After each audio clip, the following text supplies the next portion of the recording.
Good morning. My name is Dan Morgan, and I work for Ally PLM Solutions. And this morning we're going to do a short demonstration on FEMAP, Real FEA Made Easy. First of all, I want to thank you all for taking time out of your workday to attend, and I hope that you find this a valuable and interesting introduction into some of Siemens CAE technology for analysis and simulation. Um, with me, let me kind of run through here what I would like to do in terms of the demonstration, as soon as I can get the slides to go here.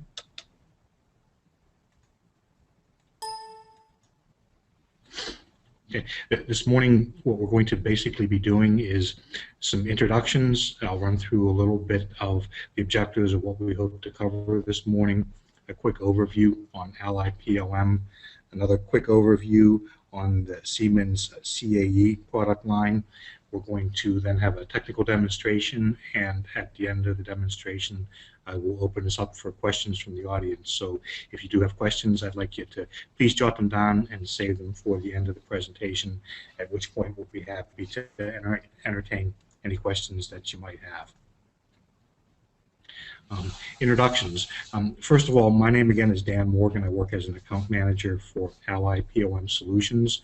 Also on the call with us this morning is Tim Miller, and Tim is a member of the Siemens Center of Excellence Group for the Siemens CAE functionality within Siemens. So he's involved in FEMAP as well as in NX Nastran and NX simulation products. He was kind enough to join us here today for the demonstration. Talking about Ally a little bit, we are a reseller, a VAR for Siemens. We're headquartered in Cincinnati, Ohio. We do business from the Midwest of the United States to the coast, so we cover everywhere from western Nebraska all the way over to New Jersey. We have basic software and services offerings both. We have a lot of expertise and a lot of customers on the Solid Edge and NX CAD side. We also do CAM and manufacturing type work. We do FEMAP and NX simulation products for analysis, and we're also involved in data management products such as Team Center and Insight. In addition to selling software and maintenance we also perform services in the form of training, support, and mentoring for all of the products that we have.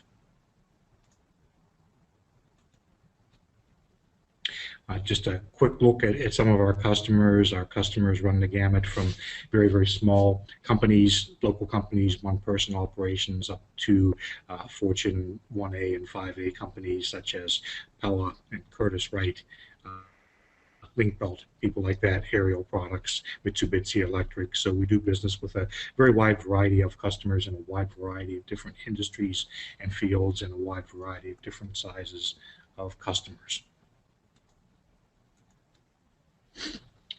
Moving on, the heart of this demonstration today, the heart of the what we want to do is actually show you the product called FEMAP, and basically what we're going to try to demonstrate in the time we have this morning is that the tool called FEMAP, if you haven't seen it before, is a very easy to learn, easy to use, and easy to master finite element analysis program that makes doing FEA a reality for a lot of folks in the marketplace that may not have tried to do this before, or may not have gotten into this area at all, or have used some of the designer level products that are embedded in products such as Solid Edge. So we're going to try to give you a little bit of a quick demonstration on FEMAP, how robust it is, be it how easy it is to use and to take advantage of in your particular situation. So at this point in time, I am going to introduce Tim Miller, and I'm going to turn the presentation over to Tim, and Tim is going to show us FEMAP and take it from here. So Tim, welcome, and thank you very much for coming. Okay, thank you very much, Dan. What I'm going to do today is I'm going to go through a presentation about FEMAP, giving you an overview, showing some of the capabilities, some of the information behind the product, And then at the end of that presentation, I will get into a demonstration and show you how FEMAP, how it looks and how it works. So first question that often comes up when we start talking about analysis tools is why do you need to use simulation tools? And probably the biggest reason to use a simulation tool is to do virtual testing to reduce the number of prototypes and the number of physical tests that you have to do. This is going to reduce the product costs. It's going to speed your product to the market faster, and it will give you a very fast return on investment. And we have a quote here at the bottom from Chris Flanagan of Cordis Engineering that the real value of simulation in aerospace is that you could not do what we're currently doing without it. Typical program schedules that used to take 5 years are now done in 2 years or 1 year. So they have to be able to speed their overall process up in order to fit into those new schedules. So let's talk a little bit more about virtual testing instead of physical testing. And on the slide here, what I'm showing first of all is the design process without simulation. But when you introduce simulation into the design cycle, what it does lengthen the design time with the extra analysis that are run and investigated during this time. However, the real value of simulation is that it drastically reduces the amount of physical testing. So you see this validation portion here is reduced greatly, and it also represents a huge savings of time and money, and it outweighs the increased amount of time for doing the design process. Overall, with a much shorter design process, more time is available to allow design variations to be investigation, which also promotes innovation. Another reason that people use our simulation tools is for failure analysis, and that is done to improve product performance, improve reliability, and reduce recalls, which are very expensive. And we got a quote here from Joe Brotherton of KIC Holdings saying, for the cost of 2 individual brake drum tests, I can buy FEMAP with an XNASTrain and do countless computer studies and save a lot of money in the process. Third reason to use simulation tools is to optimize the design. And typical examples of that are things like reducing weight, reducing material, evaluating other sometimes cheaper materials. A fourth method of reason for using simulation tools is to perform trade-off studies and to innovate. So to evaluate different designs, evaluate whether or not you can use maybe plastic instead of aluminum, and it also gives the ability to innovate and try things that in a situation where you have to physically test everything, it would be too expensive to try some innovative design. So let's look at some of the business needs now for improving product design. First of all, the top business pressures that drive product design improvements is customer demand for lower cost products, shorter product development schedules, competitive pressure, and the need to differentiate with either better quality and or better reliability, a need for greater innovation for new markets, and also competitive pressure to differentiate with smarter or more feature-rich products. Some of the design challenges when you look at the business needs are that oftentimes problems or errors in the product are found too late and then very costly to fix. Another design challenge is to make trade-offs for cost, performance, and quality.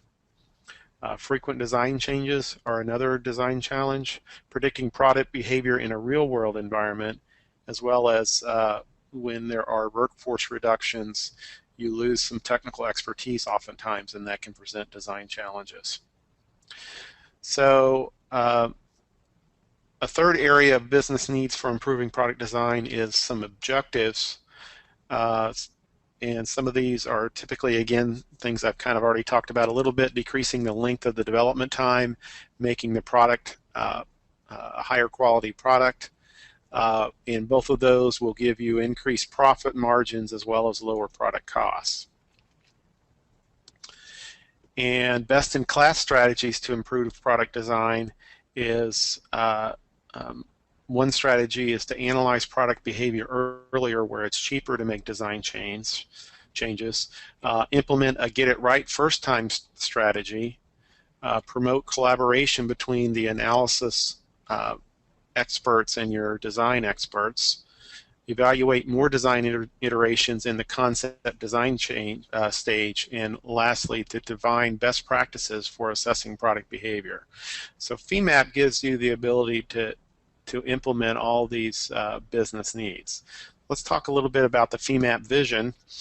The vision for FEMAP is to provide the leading cost-effective, high-performance finite element modeling solution that's easy to learn and to use, and that's the FEMAP real FEA made easy, that's where that concept comes from. So FEMAP is a leader in cost-effective high-performance FEA simulation. It's based on native Windows, and it gives you the ability to do geometry import, geometry creation, idealization, and visualization. It gives you high-performance meshing tools that can accurately and efficiently model real-world structures. And it also gives you comprehensive results presentation tools, so to evaluate the results from your analysis. It is also very open, both on the input side and the solver side. It's CAD independent. It leverages the Parasolid modeling kernel, but allows you to do your analysis without taking up a CAD seat. It's also solver independent. It supports all the major commercial FEA solvers. It is, however, highly integrated with NX Nastran, the Siemens solver product. There's also a API or application programming interface that gives you the ability to integrate third-party solutions and automate parts of FEMAP if you're doing repetitive functions. So when we talk about FEMAP being an independent modeling solution, there's a number of different CAD packages that can be imported into FEMAP. Once you have your CAD model into FEMAP, you use the engineering knowledge that you have to set up the loads, constraints, materials, and then do your results interpretation and correlation. And that results are obtained from the solvers. As I mentioned, it does support a wide variety of solvers listed there on the right. It is integrated with NX Nastran, the one at the top, and it's also integrated with Solid Edge. There's a direct link with Solid Edge to FEMAP as well. So if you're using all Siemens products, Solid Edge with FEMAP and NX Nastran will give you a very tightly coupled solution. But if you have maybe a different CAD package or a different solver, you still have the ability to use FEMAP as the center of your analysis process. Once you have the model solved, of course, you can then pass results back to CAD to make updates and change the design model. So again, FEMAP is the world's leading advanced engineering analysis environment. It was written by engineers for engineers. There's over 20,000 customers across a wide variety of industries, and there's small customers, large customers, all different sizes. It has very in-depth functionality when you first get into FEMAP. You know, the interface is easy to use and pretty straightforward, but there is a lot of capability built into it that you'll find as you get into it more and more. So the easy-to-use interface makes it easier for you to increase your productivity and to get your products earlier to market. There's a reduced learning curve with FEMAP because of the easy-to-use interface, which also reduces your training cost and your training overhead. It's also a very cost-effective solution when you look at the price of FEMAP compared to other simulation products. It has the best functionality per price ratio in the industry, and it's scalable to most complex engineering problems. So whether you're doing just a basic stress analysis like we'll show in the demonstration today, to a complex whether it be nonlinear thermal analysis or nonlinear structural analysis or whatever it may be. It is a scalable solution. You can add on solvers, you can add on capability to it, and to whatever level of analysis you need to do.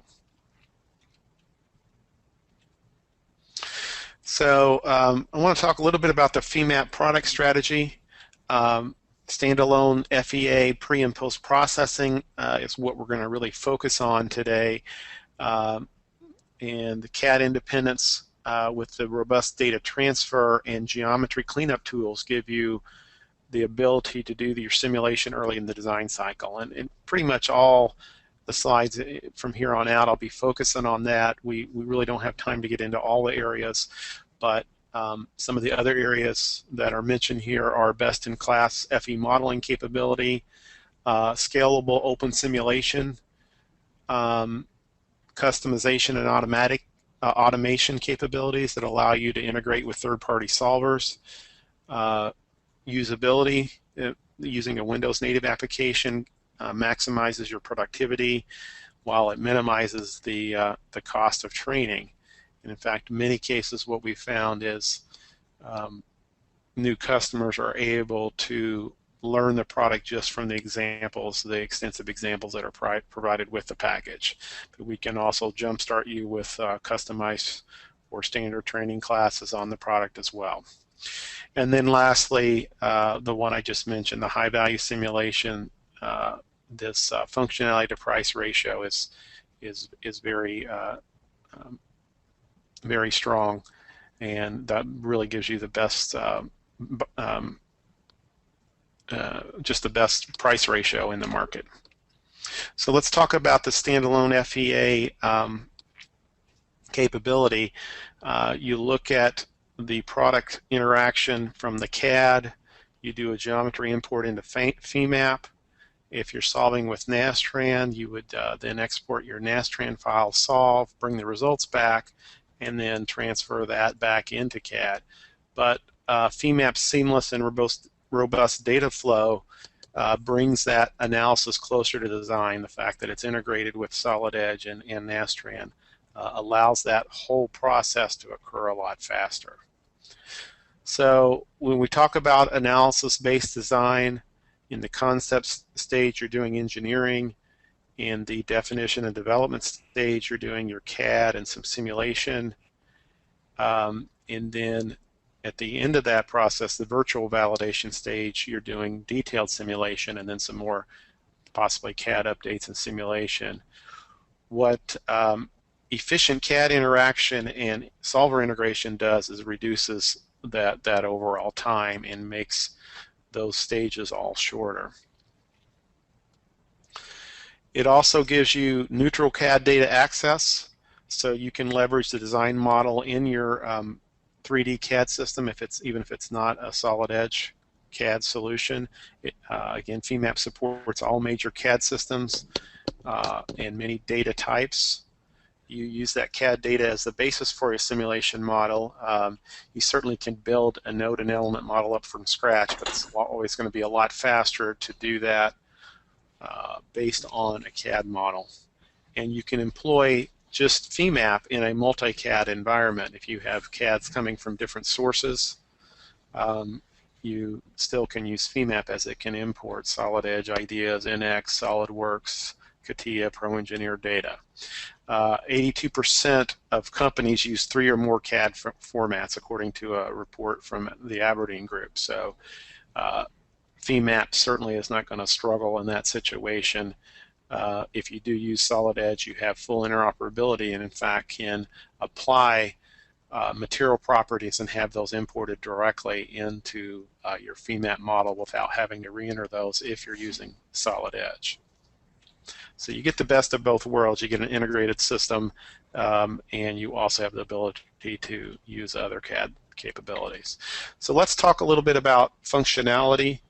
On automatic geometry preparation, and what that is trying to do is to locate and fix problematic geometry very quickly.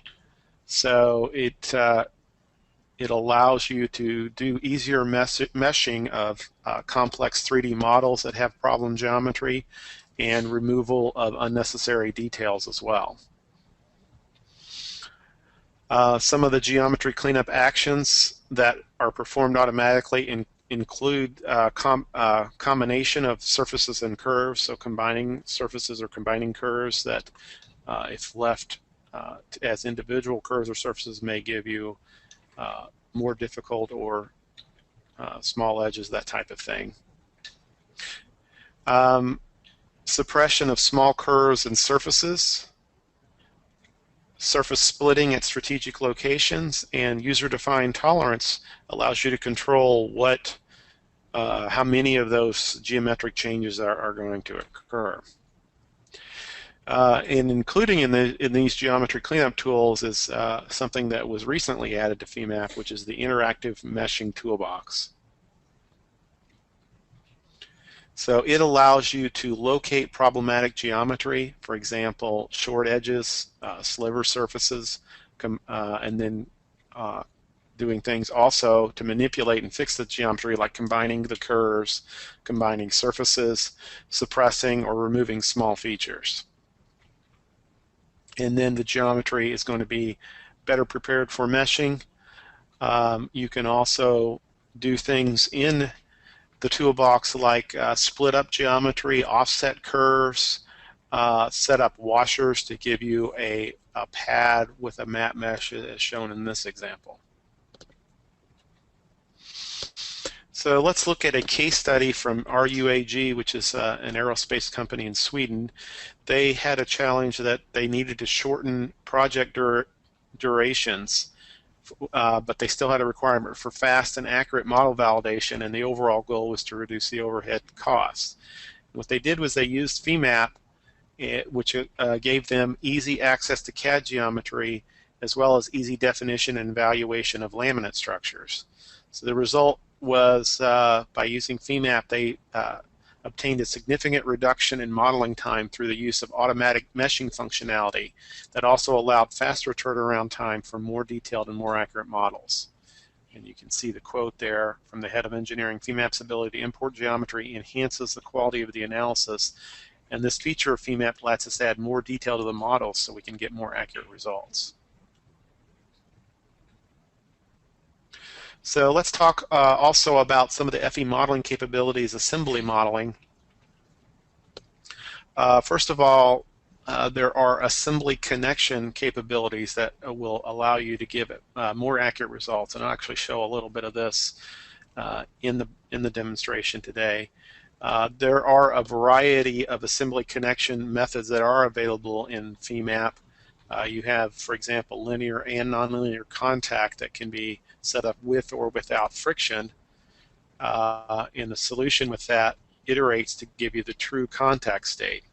And there's also a glued connection. So if you just want to connect parts together, even though the mesh does not match between the parts, without modeling details of welds or bolting connections that may not be important in the model, you can use the glued connection to model that. The assembly model setup is easy to do. There's automatic contact detection so that you can just tell it to go out and find everything in contact within a certain tolerance. There's component visualization control so that you can see which of those automatic connections were made, where they're at, to kind of verify those. There's also the ability to do bolt as well as preload bolts and fastener analysis. Another FE modeling consideration is the solid modeling consideration. The idea here that you need to look at your model size and runtime versus the analysis type. The NX Nastran iterative solver can run very large solid models for statics, but for advanced analysis like dynamics, you have to use the sparse solver. But there's also other FE modeling techniques that are available to reduce the model size in FEMAP. FEMAP gives you this functionality to allow you to maximize your model efficiency without compromising the accuracy results. So mid-plane extraction is one technique that can be used to model a thin-walled solid model. There's also a robust 2D and 1D element modeling and meshing functionality, again, to reduce the size of the model. And solid element growth factors allow you to capture more detail where needed, increase the number of elements in critical areas, and yet keep the overall model size down as much as possible. So here's we're going to talk in more detail about midplane extraction. What it does, it takes a solid model and turns it into a thin a shell model at the midplane. And you can see a picture of an example of that on the right, which gives you a much reduced model size. So a solid model down at the bottom, 53,000 nodes, whereas the shell model of the same geometry is only 11,000 nodes. So it actually gives you greater accuracy because you can model those shells with finer elements, and it gives you greater versatility and a reduced model size. Model visualization is another strong point of FEMAP when using 1D and 2D element types. It gives you full control of shell and beam modeling. For visualization, you can do things like shrink shell elements, which is shown in this picture. You can see the plate thickness, and ask, somebody's got their mic on, if they could mute that. You can hear some feedback there. You can visualize the plate thicknesses with shell elements, so you can see, like shown here in the second picture. You can verify your beam cross-section orientations and beam element offsets if you have those, and you can see the cross-section right here, and if there's an offset applied, exactly where those beam elements sit. So there's also other visualization controls like multi-group display, the display of geometry, elements, properties, materials, and groups, which you'll see me do, turning those on and off very quickly. So let's move on ahead to beam modeling. There are a number of beam modeling tools. You can have sections calculated automatically. You, for example, could have a solid model and have it calculate the cross-section of the beam from the surface of a solid. You also have a section property editor where you can go in and put in various values for a cross-section, or there's a number of standard cross-sections as well, so that you can pull out of a library and, again, or define your own sections. When you're using beam sections, you can also post-process bending moment diagrams, shear force, and cross-sectional contours.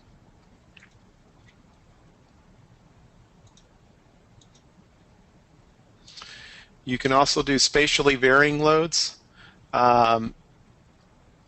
So you can have complex spatial load definitions set up and edit those, or you can set load generation dialogues on the fly, and various topologies and methods are available: 1D variation, 2D, and 3D spatial variations. You can also output a data surface from your variation loading that you set up.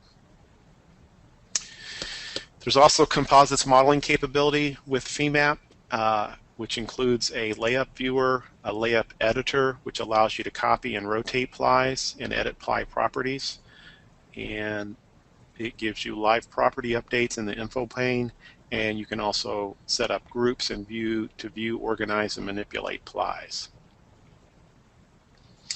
And you can do you can define and maintain global plies in FEMAP, as well as visualize the extent of global ply across laminates, which is what's shown down here in the bottom, and then post-process the results for global plies across the structure. As far as meshing, FEMAP gives you a very high-speed, robust tetrahedral meshing capability, which I'll show in the demonstration. It also has a quad-dominant automatic shell meshing capability and geometry-sensitive triangle surface meshing capability. As far as brick or hex meshing, there's some semi-automatic hex meshing tools in FEMAP. What FEMAP does is it will subdivide solids into hex meshable regions where possible. It recognizes extrudable areas that can be hex mesh, and then adjacent regions are automatically connected to finish the mesh. There's also model and mesh quality verification that you can do prior to the analysis. You can graphically view whether or not your elements pass the quality checks, and there's a number of checks that are listed here that you can do to verify that you have the model set up correct. As far as post-processing, FEMAP gives you very extensive post-processing functionality that allows you to view the results and investigate and comprehend the model and how it's behaving.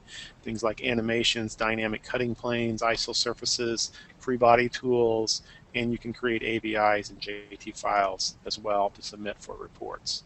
There is a post-processing toolbox that consolidates the most popular post-processing view options into a single toolbox, and it allows you to quickly change the options interactively. And here's some examples of grid point forces showing the running loads through the structure. Beam diagrams allow correct interpretation of the bar beam output. You can also use the data table that allows you to put results into a table, manipulate the results, view those, create a report, export into Excel, that type of thing. Some other post-processing tools. Beam post-processing allows you to do cross-section contours to show stress distribution through a beam, and you get full control of forces used for the calculation, and you can calculate a number of different stress types in the beam post-processor as well. And this is showing how you select the results and what you get there in the post-analysis. The plate results include double-sided contours with contoured plate thickness. So these are plates here that you can post-process. And you also have the ability to do XY post-processing. There's also a free body diagram capability, interface, load capability. And I'm going to conclude the PowerPoint here and get into the demonstration. It's a case study from SpaceWorks. The challenge here was to create an off-the-shelf structural model for fast satellite assembly, test, and launch. They also used FEMAP's modeling functionality with NX Nastran. And as a result, they were able to complete virtual testing to the required accuracy fast enough to allow the satellite designs to be verified in days rather than months. So we mentioned NX Nastran just briefly. That is our integrated Nastran solver. It was developed initially to help design the Saturn V launch vehicle. There was a commercial release that was released back in 1972 called MSC Nastran. And our solution called NX Nastran is derived from the MSC solution in 2003. So we've had Nastran as part of the Siemens portfolio for 10 years now. It gives you a wide range of analysis capabilities, proven results quality, and it's used by all automotive and aerospace manufacturers and suppliers. So let's get into the demonstration.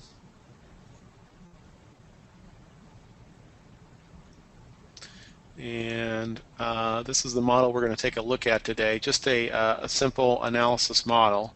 And what we're going to do, actually what I think I'll show you to start with, let me just close it out. And what I'm going to do is show you where the model came from. I'm going to import the geometry. In this case, the geometry came from a parasolid file that I have located here. And we're not going to do any geometry scaling, but just to show you, this actually didn't come through the connection with Solid Edge. This is actually a parasolid that could be probably exported from any number of CAD packages. So we've imported that in. The next thing we're going to do is we're going to create some connections, because as you can see here, there's 3 different parts in this assembly. There's a base link part, a plunger, and the pin. So of those 3 parts, we want to do an analysis, but they need to be connected together. So that'll be the first step. We're going to mesh the parts, we're going to apply constraints and loads, and then we're going to analyze the model using the NX Nastran solver and post-process those results. So when we talk about the connections, pull up the connection dialog, the first thing it's going to ask me is what parts do you want to detect connection, because the one I've selected here is the automatic connection creation. So it's going to automatically detect any connections between those. And I'll just select all the parts here, all three of them. And then this form sets up or specifies the tolerance for the surfaces that are going to be connected, an angular tolerance as well as just a physical tolerance. And then at the bottom, we're going to select, in this case, a glued connection property. And I'll talk more about that later, but for now, we're going to do basically a simple analysis that is using a glued connection. And you see you can also do edge-to-face connections as well. We're going to use just face-to-face connections in this example. So when I hit OK there, it actually very quickly went out and created some connections. You may have seen it highlight there in orange. We can also look at these. It creates a few things. First of all, it creates those connections properties that I would that in this case is the glued connection type, since I had selected that. It also creates connection regions. So if I want to take a look at those, let me do this. Let me just highlight them. So we've got, and I didn't give these a name since they were automatically created, so they're just called untitled. But number one is these two surfaces on the base link. And number two is there we go, let's do it that way. Number two is the inside surface or outside surface of the pin, and then number three is the inside surface of the plunger, this end piece here. So if you turn that back off, you'll be able to kind of see that this is the plunger.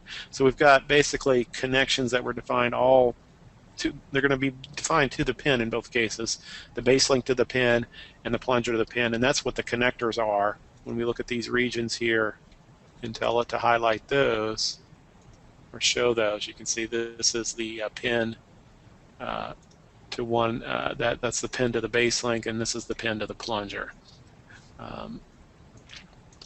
So those connections are now set up and are ready for the analysis. And remember that since I use glued contact, that means that these parts are essentially going to be glued at those surfaces where they're connected.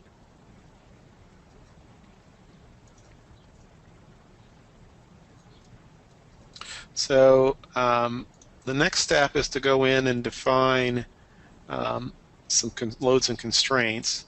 The first thing I want to do is create a loading condition, and that's going to be on a surface. So I'll select that. I could give it a name, but I'll just skip that step.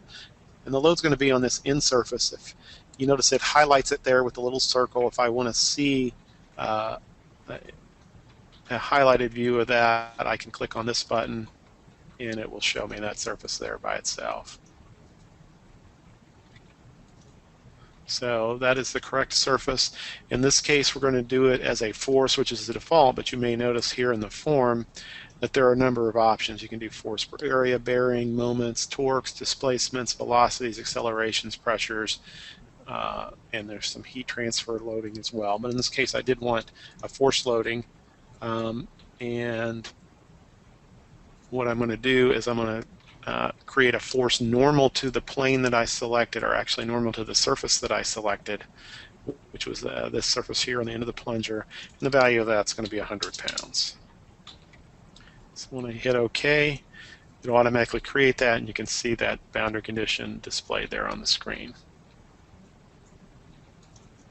Then the next thing I want to do is I want to restrain the model, so I'm going to pick surface constraints, and I'm going to pick these surfaces on this hole, and I got the wrong one there. You can just delete that selection.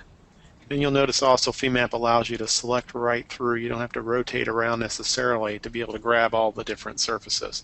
Now if I want to verify, since I got that extra circle there, I can click this to verify that I do have the correct surfaces, which I do. And in this case, this is going to be a pinned constraint that has no translation on it. Let's go ahead and say OK to that. And then the next step is then to go ahead and mesh the model. So what I'm going to do is I'm going to grab, just to show you, you can also interact with the model info window. I'm going to grab these three parts and right click on them.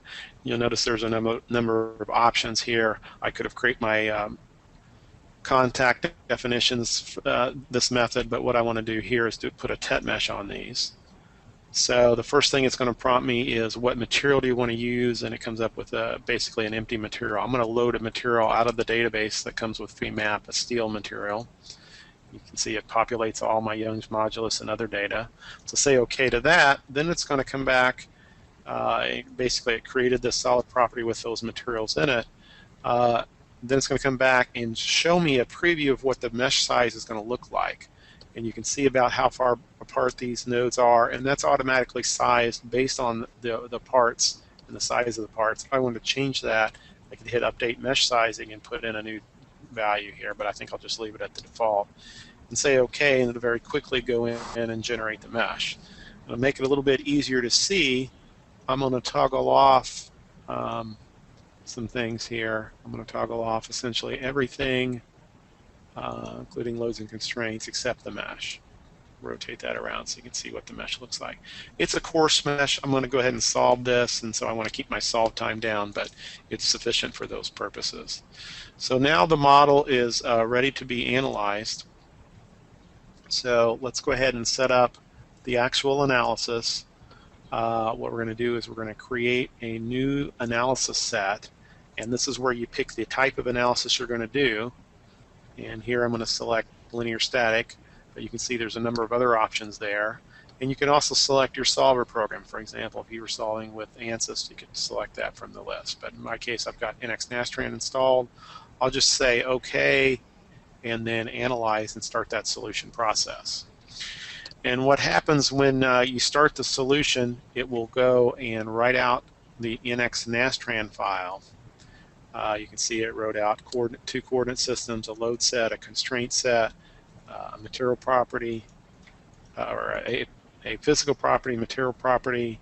There's 26,000 nodes in the model, 15,000 elements. And then what happens is, I'll grow this window out a little bit larger, it started up this Nastran monitor. Let's make this, well, we'll just leave it like that. And in the Nastran monitor, you can have it list the log file from solve, which is what it's done. You can see it's actually already finished. Or you can list the FO4 file or the FO6 file. If you had an error message associated in the model, actually the FO6 would have that information. You can also click on this Sparse matrix solver and get a graph showing you, when it solved all the equations, basically a graph of the monitor of the results. So let me close this monitor out. There was a button there to load results, but what happens when you're running NX Nastran is it by default is automatically going to load results. So if we look here at results, we should have a result set there, and we do. So what I want to do now is take a look at some of those results. And what I'll do is go into my viewing and turn on deformations, turn on contours, and then for the data that I want for that plot, I'm going to select that Nastran case 1, and for the deformations I'm going to use the total translation. You can see there's a number of different results here, and then for the contour I'm going to select the solid von Mises stress, and again there's a number of other results there I could pick from. So once I've picked those and hit OK, I'll get a deformed geometry plot, and this is an exaggerated deformation showing the results. It looks like we've got about 8,300 is my stress value, and that's what those results look like. Now, something we may want to do, I mentioned a dynamic cutting plane and a dynamic isosurface. Maybe let's take a look at the cutting plane. If I toggle that on, I can move this around through the model and see the results at various points. And you can, what's interesting, let me slow it down a little bit, is you get towards the edge of that pin, and the plunger there, you get some higher stresses than you have in the middle of that pin, which is kind of what I would expect. And so forth. So that's the dynamic cutting plane plot. You can also animate a plot. Actually, it's I've got a button for that right here, where I can have it go in and do an animation. May not come across the internet as smoothly as it is on my screen, but just keep in mind it does allow you to do animations. Now, one kind of change I would like to make to this model is I mentioned earlier on that I used glued contact, and that's really not accurate. More accurate would be to have linear contact in here between the pin and the other two parts. So now let's say that I want to go in and change that to see if my results come out any differently. So let me toggle on my constraints, go to a non-deformed view, toggle on my geometry, and toggle off my elements. And then let's go in and toggle. One other thing I want to toggle on is these regions. Okay, they're on now. What I want to do is go into these connection properties and edit those. And where I originally set this up to be a glued contact, now I'm going to switch it to be a linear contact. And the other thing I'm going to change here, it comes in with all zero values. If I hit defaults, it'll load all the values for a linear contact solution.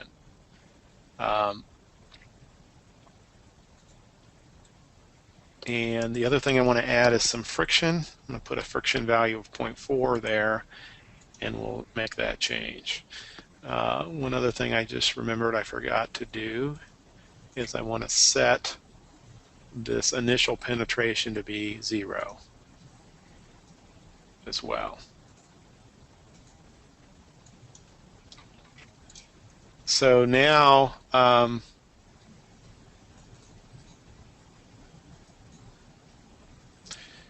think we would be ready to resolve this, but getting near the end of our hour time frame here, that does take a little bit longer to solve with the linear contact in there. I think it's about a 10-minute solution, which would actually run us over the hour. So what I'm going to do, rather than resolve this with that change, I solved this earlier this morning. Just going to open that model up, and we can view the results there. So we had about an 8300. And this model that I saw this morning actually used a slightly finer mesh size on, so the results are a little bit different. But we used an 8300, had an 8300 stress value. Let's take a look now with the at the results here on, and this is Nastran case number 2, which had the changes I just made to it, and you'll notice that the stress values go up quite a bit. So from with this mesh model 8600 up to almost not quite double, but probably about a 40% increase, 13,765. So this is a more accurate result because we've modeled this contact more accurately. So quick and dirty analysis in this case wasn't that accurate. The other thing that I changed on this model that I forgot to mention is I set this pin. I added another constraint to it so that it could not slide in or out of the model. So if you look here and we go undeformed, you can see there's a constraint that I applied on these outside surfaces that kept it from sliding in or out. Otherwise, that pin, even with the friction, could potentially slide out of the model. So that was the two changes I've made. If I go back to my deformed view, you can also see how the pin does slide a little bit inside the model, or the plunger slide a little bit along the pin. You can again go in and look at a dynamic cutting plane here, kind of see what's happening there as you slice through the model.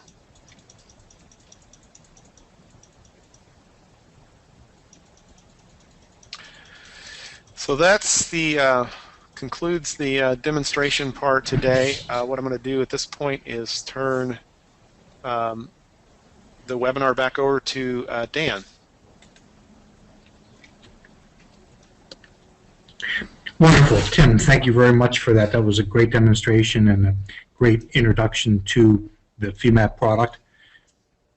At this point in time, I'd like to, as a final thing here, open it up to questions from the audience. So if anyone does have questions at this point in time, if you could just go ahead and use the application here to raise your hand, and we will get you conferenced in and you can pose a question. I'll give that a second or two.